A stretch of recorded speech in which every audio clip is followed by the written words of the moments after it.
Hello there. It's great to have you join us on a new episode of Tech Trends as we seek out innovation and creativity that are unique to Africa. On the show this week, short-form video hosting service Tiktiok introduces safety measures to protect users on the platform, especially children, through #SaferTogether initiative. And my guest this week is Lanre Olaniyo, founder of NUMS, with over 20 years' experience in software development, and he speaks on the growth of the industry. I am Olayemi Odunuga. Welcome to the program. Cyberbullies can hide behind the mask of anonymity online and do not need direct physical access to their victims to do unimaginable harm.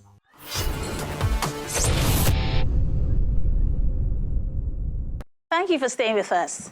Online access has its benefits, but it also comes with risks, especially when it comes to children, which is why short-form video hosting service Tiktiok has launched its #SaferTogether campaign to ensure the protection of users on the platform. New safety measures have been introduced to provide a safe and welcoming app environment for its community. Here's more.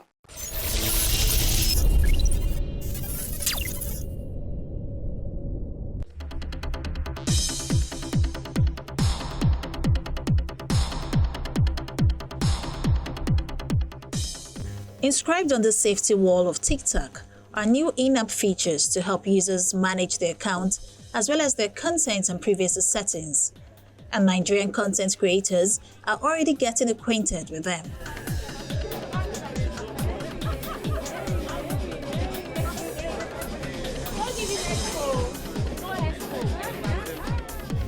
This gathering is part of the short-form video hosting service's goal to create a positive in-app experience and ensure a safe space for all users through its #SaferTogether campaign, the first ever safety campaign for Tiktiok in sub-Saharan Africa, Nigeria.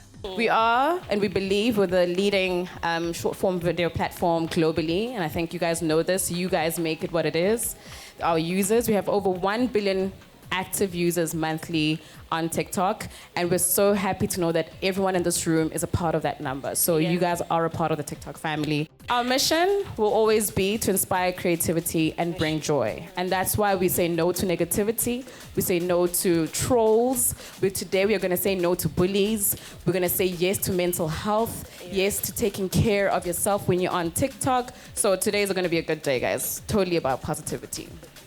The Director General of the National Orientation Agency believes the campaign will help check the challenges of social media ahead of the 2023 general elections. Exponential growth of the use of social media has led to tremendous business opportunities for influencers, for brands, and organizations.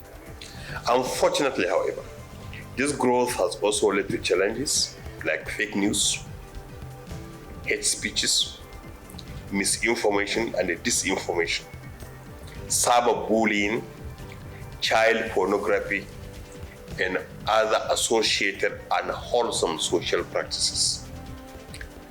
With the 2023 general elections fast approaching, the challenges of social media have become more palpable.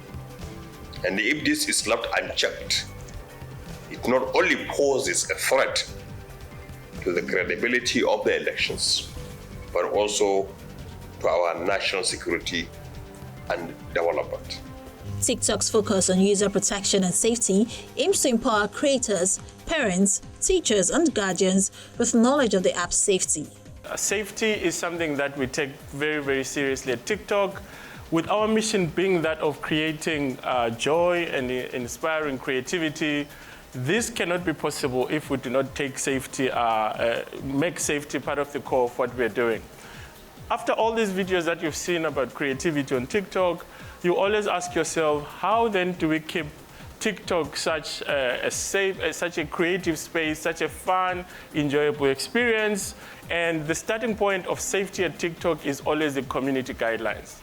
This is very much at the core of everything that we do in the back end. While you're enjoying your TikToks, we have a set of rules, what we call community guidelines.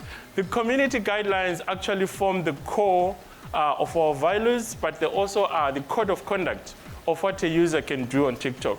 With elections coming up in Nigeria, stuff like hate speech as well as misinformation on community guideline number 9 is something that we're very, very keen to get rid of on the platform, to make sure that users can continue to enjoy themselves on the platform without being, bothered about such illegal activity.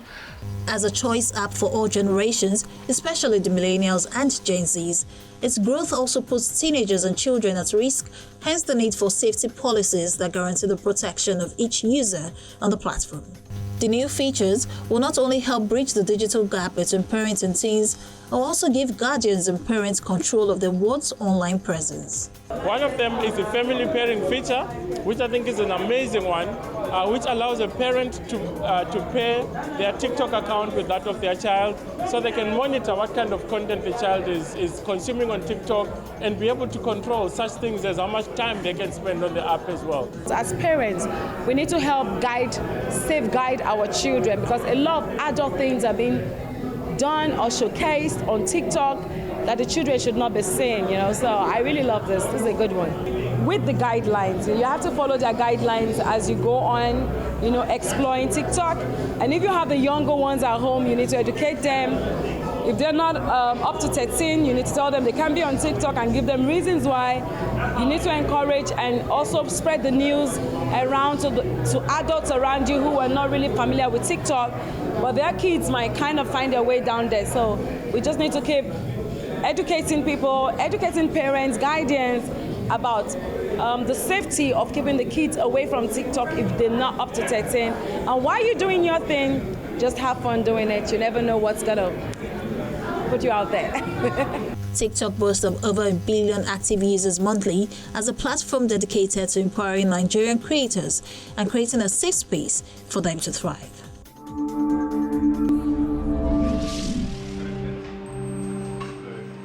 A surgical team led by Dr. Tim Forgan used the Da Vinci G robot to assist in removing a cancerous rectal tumor from a patient at the Tygerberg Public Hospital in Cape Town. The robot, which has 4 arms and is controlled in real time by Forgan via an immersive 3D console, is the most advanced surgical robot currently used in Africa. It is one of only 2 such robots on the continent, both of them found in South African public hospitals in Cape Town. Fortunately, the Western Cape Department of Health bought 2 Da Vinci robots, which is the Da Vinci XI, which is the most technologically advanced surgical robot that's currently available on the market. And what they're designed for, what they do is they allow you to work very, very finely and with great precision. And they magnify the image that you're seeing a lot more than normal laparoscopic stacks, so we can see much more detail. And then the instruments you can maneuver with a lot more accuracy and do finer work and get a better result, so you can preserve more organs that way. The system is being used mainly for complex type surgeries. The first operation with the new robot occurred at the Tygerberg Hospital in February this year, with dozens more successfully completed since then. The patients have done very, very well. They go home much sooner, so our average length of stay is 3 days. So you have a major procedure, we remove big cancers, and 3 days later you're at home. And the complication rate has definitely come down. And chatting to the patients post-operatively, they have a lot less nerve damage. You can see that their function is way better than what we had originally. And we were doing all these ops with keyhole surgery, so we were already doing them with very small cuts, people going home after 5 days, now 3 days. It's definitely improved their quality of life, and they all tell me they feel as if they haven't had an operation. 2 years ago, the hospital also introduced a robot on wheels called Kanya during the COVID-19 peak to help patients connect with their relatives via video or a voice call. This innovation like this one is very excellent, and also knowing that we just had a pandemic where family members couldn't go into the hospital. Now with this innovation, bringing your family members closer to you, since they can't be able to physically come into the hospital. That brings in a lot of relief, and also it's good psychologically for a patient as well. So this innovation, it's quite good. Family members dial into Kenya and visit patients remotely. Doctors and nurses use a phone app to steer the robot in and out of hospital wards to make it convenient for patients to easily communicate and request help when they need it from hospital staff.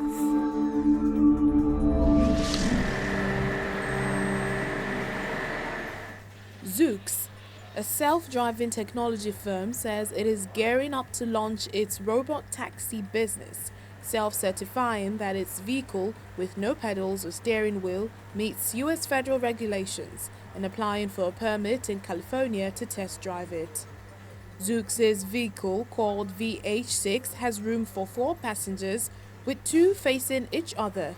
It is produced in Zoox's Cato factory in Fremont, California, a city where Tesla also builds its cars.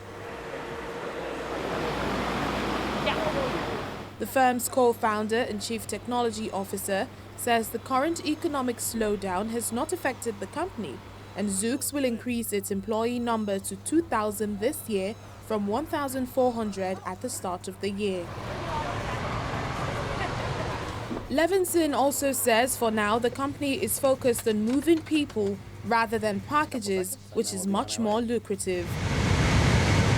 So right now we're taking one of the very first rides in our ground-up robotaxi. So you'll notice there's no steering wheel, nobody's driving it, it's driving it all by itself. And we're navigating a pretty tight set of turns in this parking lot, and the vehicle is navigating by localizing itself very precisely and controlling itself within about centimeter accuracy. So you see that we're able to make tighter turns than a regular car makes, able to do them more precisely than even a skilled human driver. Generally, self-driving tech companies with vehicles without a steering wheel or pedals have applied to the U.S. National Highway Traffic Safety Administration for an exemption. Levinson says Zoox chooses instead to self-certify according to federal motor vehicle safety standards, acknowledging this was a higher bar that makes Zoox liable for the safety of the vehicle. We built this ground-up architecture from the very beginning to comply with the FMVSS, and the self-certification is an attestation. We've actually done all the work to show that we've done that, including all the documentation, all the testing that goes along with that. The cost of operating these vehicles per ride is actually lower. So there's some parts of the technology that are already in cars today on the road. The real transformation is when we go full autonomous, full self-driving, where there's no longer a driver, it's all about the riders.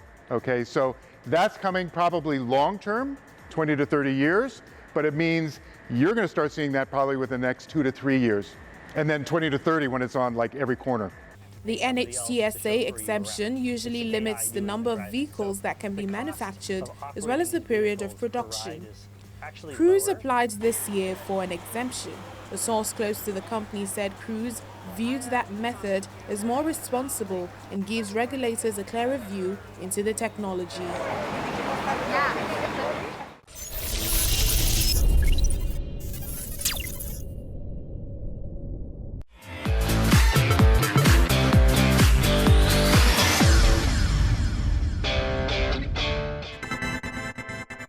YouTube is a video sharing platform that offers something to everyone. It houses a wide variety of videos in different fields which often come in handy. However, not everyone uses incognito mode while browsing videos on YouTube. So, the best way to ensure that your secret stash of videos don't slip up into the search window of other people is by clearing your YouTube watch history and search. And here is how you can do that. When using the YouTube app, tap on your profile image.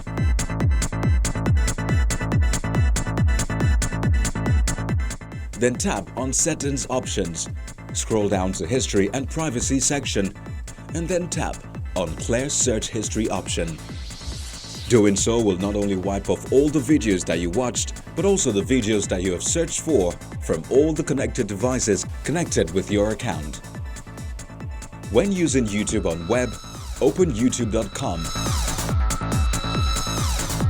Tap on History option on the left side of the window.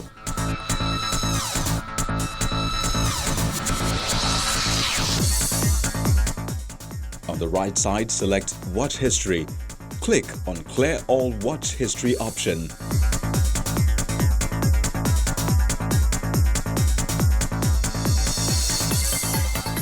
Now select Search History option in the right-hand side. Click on Clear All Search History option. And that's how to clear your YouTube search and watch history.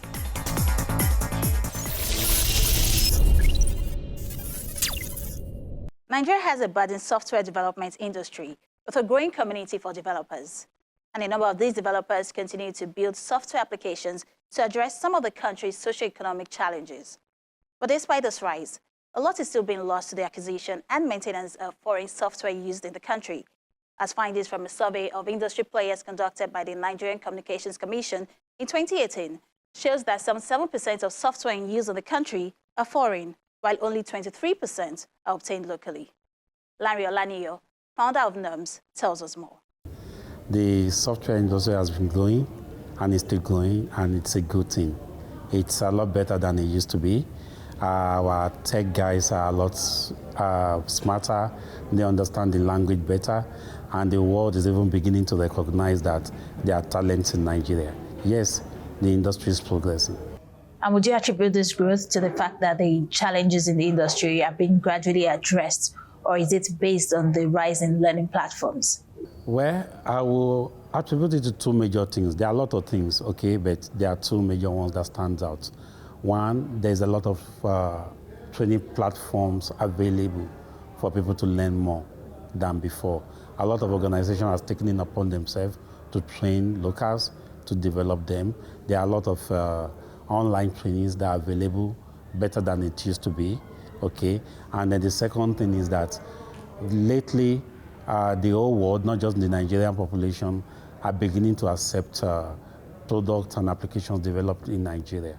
Nigerians are really good. Like in an informal setting, some people say that Nigeria produces one of the best UIs developers in the world. So yes, acceptance and trainings has helped the industry so much, apart from other things too.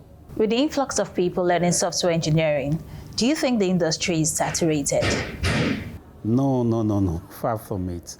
Yes, there's a lot of people learning now. There's a lot of knowledge out there, but the truth is that the industry doesn't have enough yet.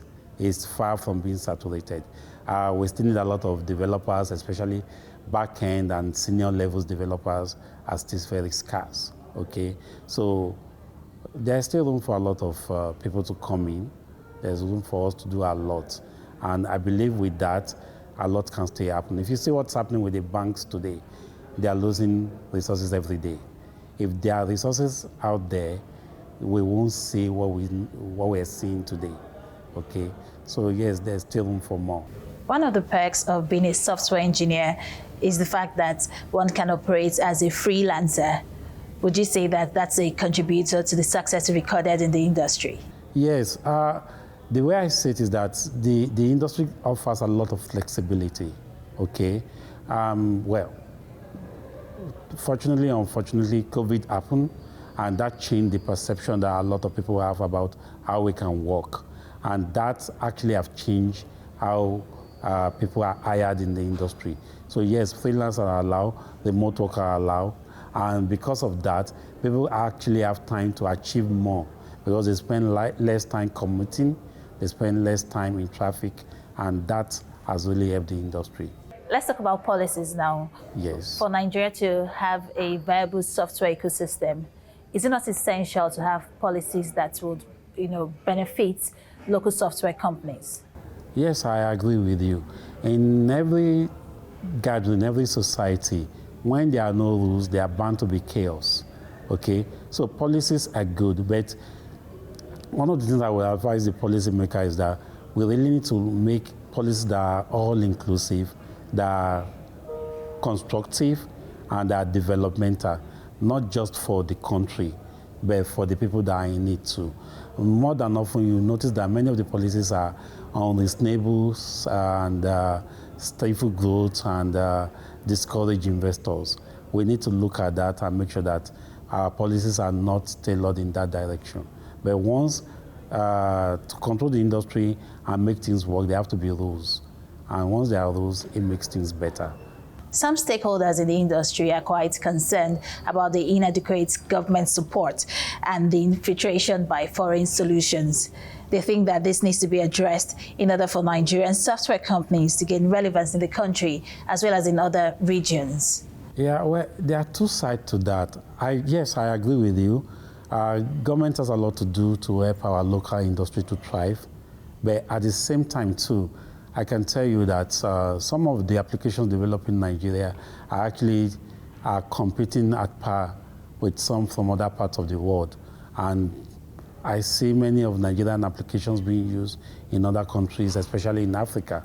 Okay, so yes, our industries are growing. Government has much to do, and I believe that when the government actually help and support, we can do more.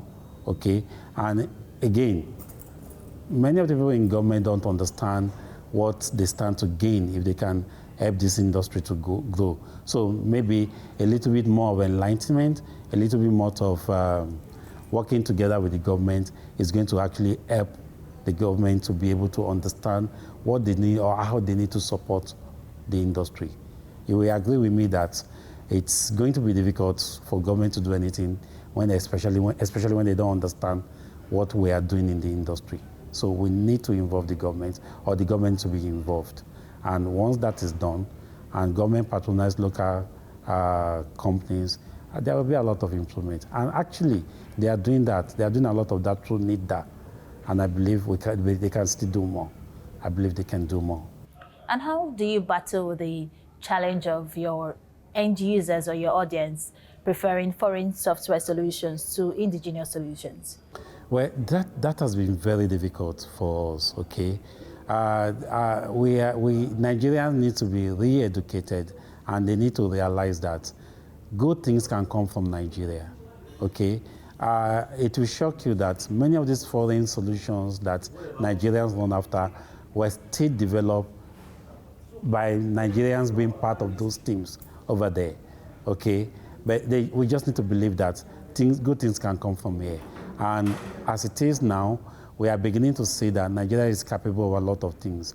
And they like change a lot of things in the market, and there are still other companies that are doing that right now. And we believe that all we need in the local industry is support and encouragement from the market, from the population, from the consumer. And they will see that a lot are possible here. I will tell you this, Nigerians are smart. Nigerians are ingenious. And Nigerians really understand how these applications work. And all we need to do is to just give them a chance to do this. And what are some of the other challenges plaguing the industry? Well, the number one on that list is jackpot syndrome. I'm sorry I have to say that. A lot of people they're living in droves, and it's affecting the industry. So you find out that when you train a set of engineers, by the time they are good enough to be called real tech guys, okay, they are being poached by companies abroad. That's a big problem. Another major challenge is that the government doesn't recognize some of the things we need, that we need to buy with Forex, okay? It's not everything that we can make locally. There are some things that we still need to get Forex for, and getting Forex to get these things are difficult. Like a high-level computer for processing, we can't get that. I mean, we can't manufacture that yet in Nigeria. But you need a lot of foreign exchange to get this, okay? And those sometimes affect productivity, you know. But we believe we are finding ways around it, okay? And for me, I will stick with those two for now. What do you think is the way forward? The way forward for the industry really is for us to begin to, like I said earlier, we still have to encourage the local market. We have to patronize our own products. And once this happens, I believe the local companies who can make enough money to keep the engineers here and keep developing more solutions to help the country. See, Nigeria can earn a lot of resources, foreign resources from applications that are made in Nigeria, and we're able to sell. It's a low-hanging fruit for our government, and they should look into it and see how they can encourage locals to do more than what they are doing right now. Thank you so much for sharing your thoughts on the program. Thank you. Thank you. You're welcome.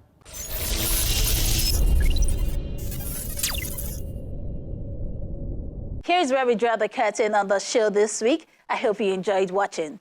Don't forget, Tech Trends is here to show you how tech innovators are crafting homegrown solutions in the country, from startups to big techs and, of course, inventful thinkers. If you missed any part of the program, you can always catch up on social media at Tech Trends TV. You can also watch these and previous editions of the show on the Channels TV YouTube account. I'm Olayemi Udunuga. I'll see you next time.